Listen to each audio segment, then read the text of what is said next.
What's up, everybody? Welcome to Podcast Now Plus. I'm Alex, and in this video, I want to talk about the new Elden Ring details. Now, I know this is in its own fan base, it's an insanely popular game, and I'm very much happy to hop on it. But no, honestly, I've actually been looking forward to this game for a very long time. I'm right there with a lot of people and kind of questioning like what the heck is going on with the info here. When's this game releasing? All that kind of stuff. Thought we maybe had a chance of seeing it at one of these next gen, conferences or events that we've had a couple of over the last like 4 or 5 months.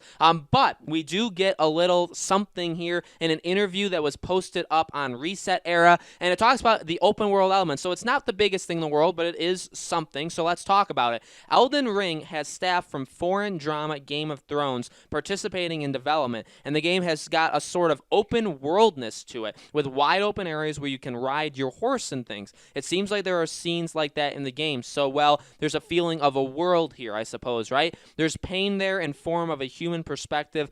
Those are themes of racism, politics, citizenship, and so on. And the title here is New Elden Ring Details Drop. Game of Thrones TV crew members are helping out, and this comes from PlayStation Universe. So again, it's not the biggest thing in the world. The whole Game of Thrones people, TV crews helping out. It's kind of odd how a TV crew could be helping with a game, but maybe in some sort of like visual effects. I feel like that's really the only way you could do it. Maybe in some sort of writing, capacity as well. Hopefully it's more of like the middle era of Game of Thrones rather than the very end, or even probably the very beginning. But I mean, that is something. And then the open worldness. I mean, I think that the way that Elden Ring was kind of presented itself to us, I feel like this was maybe a little bit more obvious, where maybe they could have gone down this route. Now, again, it's translated, so not everything is perfect here. But if this part is true, the open worldness, it's with like a wide open area where you can roam around. There's a feeling of a world here, I suppose, right? It does kind of make it sound like where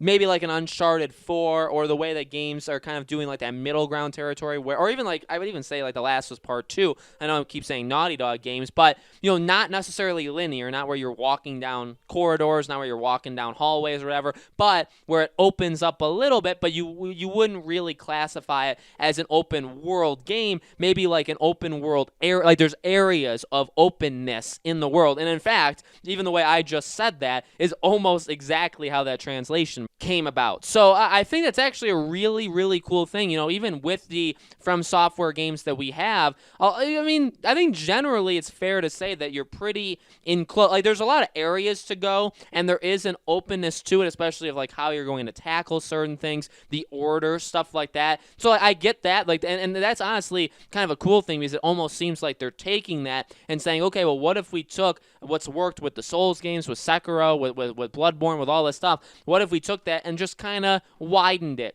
Opened it up a little bit. Obviously, like they said, like you can ride around on your horse and stuff like that, like a faster way of traveling around. That sounds that really brings a game like this, these Souls kind of games, into a new light, where it's like, well, what if we did that? But again, like we open it up just a little bit, where there's maybe a little bit more to explore. Maybe, and then honestly, with a game like this, one of the reasons I'm very excited about it is a problem I've always had with the Souls games, or again, Sekiro, Bloodborne. I mean, they're very difficult, and that's either going to work for some people and not work for some people. That's not even it. Like, I actually like being completely destroyed in these games. The issue for me is I can never really feel connected to the story. And I do know that there are like very solid stories in these games. People do breakdowns on YouTube. There's a lot of lore to discover in the world through a lot of actual different means. So it's not like they literally don't have a story, but to me, I've never felt connected to it, just maybe because I don't go looking around as much. It's not maybe focused on all those, those different kind of things. And for Elden Ring,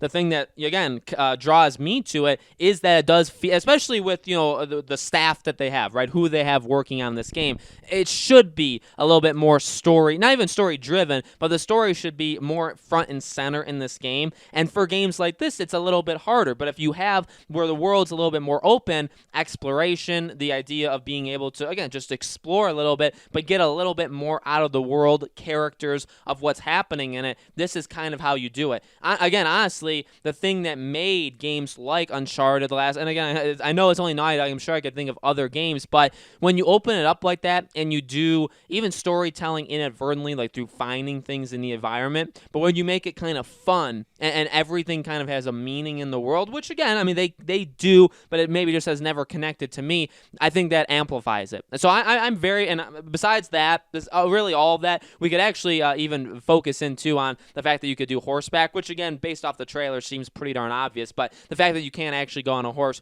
pretty darn cool. This game is going to be, I think, a really, really amazing game. I know people are frustrated with the lack of info, with the lack of, maybe not even lack of info, but just lack of seeing it or like knowing when what the trajectory of this game is, because they're being very, very secretive of it. I get it. I think it's coming. I think it's going off really, really well. In fact, a few weeks ago, there was even rumors that this is still a 2021 game. So we'll have to see. We'll definitely have to see how it goes. But I honestly think, we're getting there. We've waited almost 2 years in between From Software games. I know they normally come out every 2 years, but I think we're almost at the end of this tunnel, even if it's not early 2021. So guys, let me know in the comments below. What do you think? Are you excited about this new news for Elden Ring? Do you just want the game to come out already? Let me know your thoughts in the comments below. As always, make sure you guys are subscribed to this YouTube channel. Hit the bell icon so you guys know when all these videos go up. And I do a brand new video on this channel every single day. And so I hope to see you guys for tomorrow's video.